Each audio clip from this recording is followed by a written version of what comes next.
समाधान आमर दाबी कटुरी में होता अपराधी को गिरफ्त करा आमर दाबी। आदिवासी सेंगेल अभियान तरफर मयूरभंज जिला झारपुखरिया थाना सम्मुख में विक्षोभ करा जायछि।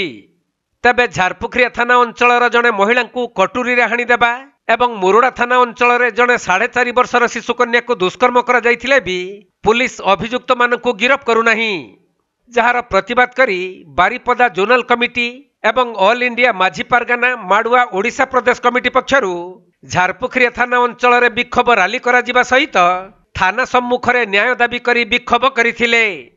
एहापरे ओडिशार मुख्यमंत्री और भारतर राष्ट्रपति उद्देश्य रे थाना अधिकारी जरिया स्मारक पत्र प्रदान करा जायथिला। तबे प्रशासनर उदासीन मनोभाव को विरोध और दोषी को गिरफ्त करने दाबी करी सेंगेल अभियान पक्षरु विक्षोभ प्रदर्शन करा जायथिबा कुहा जायछि। आज झारपोखरिया थाना सम्मुख रे जो हमर सेंगेल अभियान तरफ जो विक्षोभ करागला यार अर्थ होउछि गत 8 सेप्टेम्बर 2024 तारीख दिन कटुरी साहाय्य एक महिला को हाणी देथिले सेही अपराधी को आज पर्यंत गिरफ्त करा जाय नाही।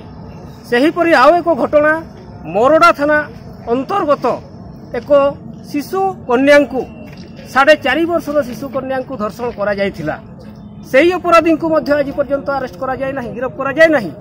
एही प्रतिवाद रे आज हमर विशाल रैली एवं थाना सम्मुख रे आज विक्षोभ प्रदर्शन थिला। आज एही डिमांड कलु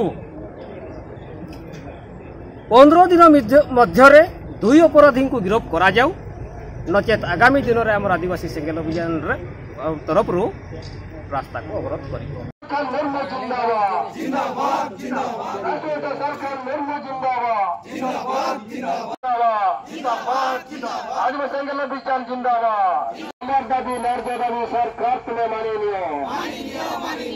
मयूरभंज जिला सारसकणारू तपन कुमार दंडपाटन रिपोर्ट कोणार्क लाइव।